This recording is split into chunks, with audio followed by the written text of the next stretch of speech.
Bom, vamos falar aqui sobre o aumento do número de refugiados afegãos que vivem no aeroporto de Guarulhos. A chegada dessas famílias teve início no ano passado, quando as tropas americanas encerraram 20 anos de intervenção militar no Afeganistão e o Talibã voltou ao poder.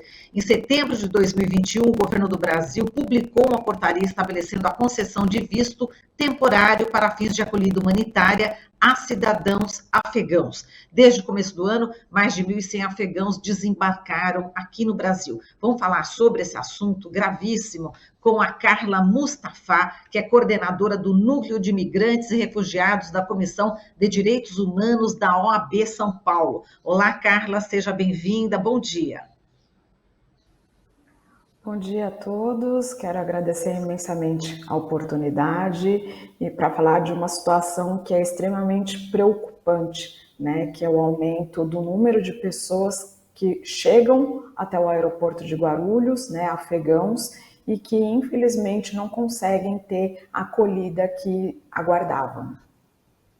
E, Carla, bom, pelo menos os dados que a gente tem aqui é de que o Ministério das Relações Exteriores autorizou a emissão de 6.299 vistos de acolhida humanitária para afegãos com base na portaria do ano passado. A coordenadoria do Núcleo de Imigrantes e Refugiados da OAB de São Paulo, né, do qual você pertence, já diz que essa é apenas uma parte do que prevê a lei de migração, não é isso? Você mesma disse isso, né, Carla? Seria preciso um planejamento para acolher essas pessoas?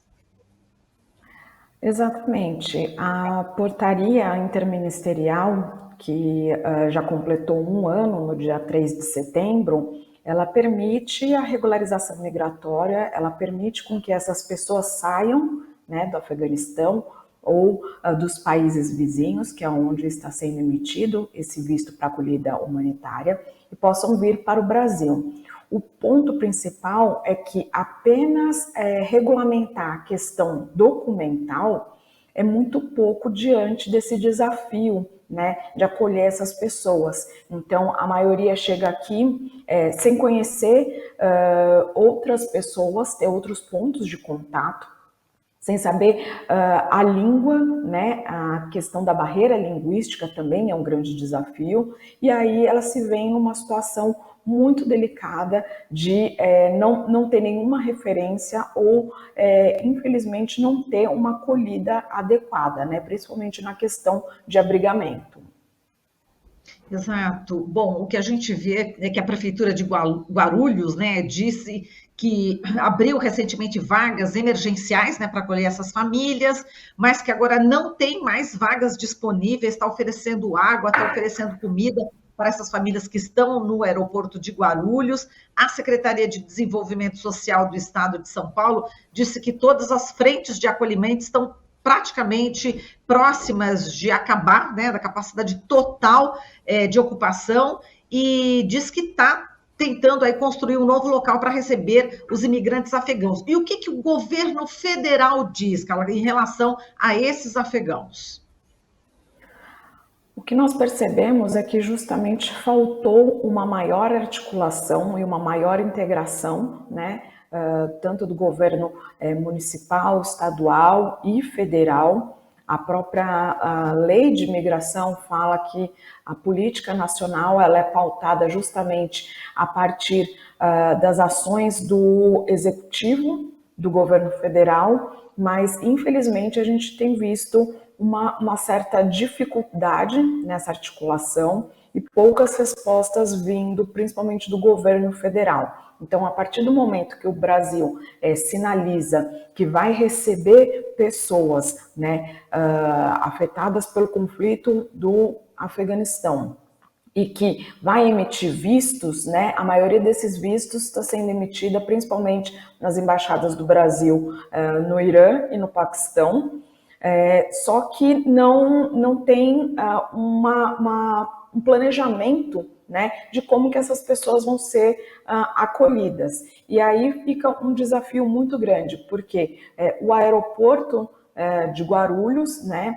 é a principal porta de entrada né, o município de Guarulhos acaba tendo esse primeiro contato e tem uma limitação estrutural, inclusive com relação às vagas disponibilizadas, né? A cidade de São Paulo tem uma política municipal voltada para a população migrante e refugiada, inclusive é uma das primeiras políticas locais para justamente tentar resolver algumas questões voltadas à área migratória e que também tem uma limitação. Então, o que percebemos é que não houve um planejamento, né, e como foi bem colocado, já são mais de 6 mil vistos emitidos, né, até pelo menos janeiro de 2023, né, porque uma das etapas da emissão desse visto é justamente a entrevista presencial na Embaixada do Brasil ou no Paquistão ou no Irã. E desde junho, então, os agendamentos para essa entrevista presencial foram suspensos porque já ocuparam todos os horários até janeiro de 2023. Então, nós já temos também uma demanda, uma alta demanda reprimida, além daqueles que já foram, então, emitidos. É possível que cheguem, né, cada vez mais, e o que nós temos notado é que são grupos de pessoas, são famílias, né, famílias extensas, e que chegam todas as semanas no aeroporto de Guarulhos. Praticamente o aeroporto de Guarulhos está virando aí um campo de refugiados, né, Carly? Eu queria que você falasse como é que você vê, né, esse drama dessas famílias.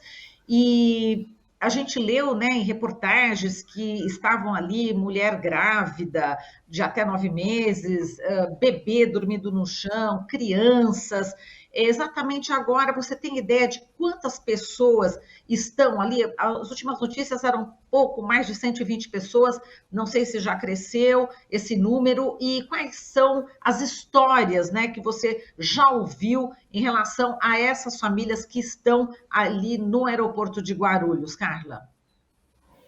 Bom, até o último contato eram 123 pessoas, mas tem mais 2 voos programados para essa semana. Então, é possível que esse número aumente, né? São pessoas que têm, geralmente, um perfil, um alto perfil, então a maioria tem nível superior, fala inglês, tem profissão, geralmente são pessoas voltadas para justamente defensores de direitos humanos, jornalistas, médicos, engenheiros, e que justamente saíram, né, do Afeganistão pela violência, né, e por temer a própria vida. Então, são pessoas que têm justamente um perfil diferenciado, né, que tem uma formação, que tem uma experiência, né, mas o desafio maior é justamente ultrapassar essa barreira linguística, né, e acho que é importante também lembrar que, diferentemente de outros grupos, né, essa diáspora afegã, ela é muito recente. Então, nós não temos, por exemplo, uma comunidade afegã já estabelecida aqui no Brasil que possa servir também de referência, como nós temos em outros grupos, como, por exemplo, os sírios, né, ou outras nacionalidades que já migram há mais tempo, né? Isso também acaba dificultando bastante essa integração. Então, o que nós percebemos também é que aqueles afegãos que chegaram, por exemplo, no final do ano passado ou no começo desse ano, e que já estão, de certa forma, compreendendo melhor o português e já conseguem se comunicar, eles voltam para o aeroporto, né, e ajudam principalmente as organizações da sociedade civil a fazer justamente essa intermediação, né? E o que eu acho que é importante destacar é que justamente a maior responsabilidade em acolher essas pessoas é do Estado. E quando eu falo Estado, é do governo como um todo. Então, seja ele governo municipal, estadual, federal. Só que o que nós percebemos é que justamente são as organizações da sociedade civil que estão acolhendo essas pessoas, né? E aí tem diversas instituições, né, que já fazem um trabalho humanitário, algumas organizações também de orientação religiosa, né? E a nossa preocupação é justamente o aeroporto não é o ambiente adequado para acolher essas pessoas. Porém, o que nós percebemos também é que há uma dificuldade em acionar essa rede de assistência social. Então, muitas vezes, quando surgem vagas, são vagas para abrigos voltados para a população em situação de rua, que é um outro perfil muito diferente desse que está chegando, né? Quando nós estamos falando dos afegãos, principalmente, nós estamos falando de famílias completas, famílias extensas, né, e que não querem se separar justamente porque não conhecem o país, enfim, tem toda uma questão também cultural, né, de não ter essa separação, e às vezes quando surgem vagas é justamente no sentido de separar essas famílias, então realocar crianças num abrigo, mulheres em outro, homens em outro. Isso é muito difícil, porque você já tem uma situação de vulnerabilidade, né, de fragilidade, e você fragmentar esse núcleo familiar é ainda mais alarmante para essas pessoas, né, que sequer sabem o que pode acontecer ou como que vai ser a vida daqui para frente. E o que nós percebemos também, muitas pessoas querem ajudar, então, espontaneamente, a própria sociedade civil tem se mobilizado, levado doação de alimentos, cobertores, roupas, mas o que é importante destacar é que a responsabilidade é do Estado. Então, senão toda semana vai chegar um grupo. Algumas pessoas vão querer ajudar e isso sempre é muito bem-vindo, só que isso não vai resolver o problema. Se não houver realmente um diálogo maior e uma articulação, né, entre esses entes, entre esses órgãos, essa situação vai se agravar. Exato. E o papel do Ministério Público Federal, né? A gente sabe que o MPF cobrou, né, explicações do governo federal sobre as ações, né, justamente para tentar solucionar essa situação que é bastante precária, um drama realmente humanitário. Como é que você vê o papel, né, do Ministério Público Federal? Justamente, o Ministério Público Federal tem dentro da Procuradoria da Cidadania justamente mecanismos que podem ser acionados em situações em que há algum risco de violação de direitos, principalmente de direitos humanos. Então, há dentro também da estrutura do Ministério Público Federal uma área voltada para a questão de violações de direitos de imigrantes e refugiados. Então, é importante também ter uma articulação do Ministério Público Federal junto com outros órgãos, por exemplo, a Defensoria Pública da União, que também tem alguns órgãos específicos para acompanhar o caso de imigrantes e refugiados, organizações internacionais. Então nós temos visto também a participação principalmente do Acnur, né, que é o Alto Comissariado das Nações Unidas para Refugiados, OIM, organizações da sociedade civil que já trabalham com o tema de migração e refúgio, e na tentativa também de sensibilizar e acionar principalmente a estrutura do governo federal, né? Principalmente o Ministério das Relações Exteriores, que é agora o responsável pela emissão desses vistos, mas também o Ministério da Justiça, né? E justamente a Secretaria, né, de Assistência Social, para que libere verba justamente numa situação emergencial para os municípios que estão recebendo esses afegãos. Carla, como você falou, parece que as entrevistas aí até janeiro já estão lotadas, né? Para justamente entrevistar esses afegãos. É preciso também essa agilidade em relação a essas entrevistas, né, Carla? Quer dizer, essa parte toda burocrática, né? Porque realmente só quem já passou por isso, o migrante que já passou por isso, vai na Polícia Federal várias e várias vezes, tem pessoas que estão mais de um ano tentando, né, enfim, a permanência aqui no Brasil já é difícil. Nessa situação ainda é mais difícil, né, Carla? Exatamente. Por ser um contexto, né, de vulnerabilidade, obviamente que deveria ter uma maior flexibilização dessa burocracia, ou pelo menos mecanismos ou ações especiais para que não se criasse, então, esses gargalos, né? Justamente a situação do Afeganistão é muito tensa, né?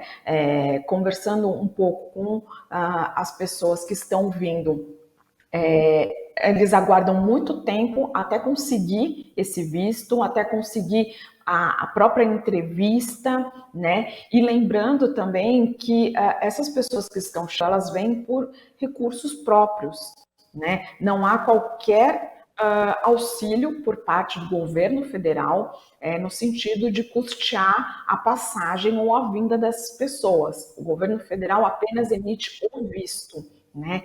Por isso que também são pequenos grupos que estão vindo, a maioria está, então, vivendo no Irã ou no Paquistão, né? E tem dificuldades, inclusive, de conseguir trabalho nesses países ou conseguir minimamente alguma fonte, né, de recurso para custear a sua passagem e vir para o Brasil. Então, isso também explica um pouco por que demorou tanto tempo para começar esse fluxo a se intensificar. Então, nós temos quase um ano de portaria e nós temos percebido, principalmente do começo do ano para cá, né, esse maior fluxo, e provavelmente nos próximos meses, nas próximas semanas, mais pessoas chegarão.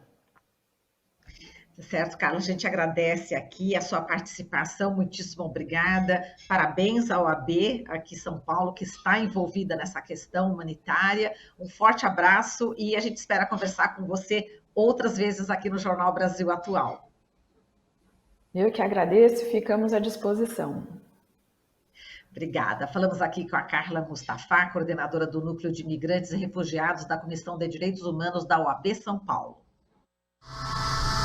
Estamos apresentando Jornal Brasil Atual. As notícias que os outros não dão.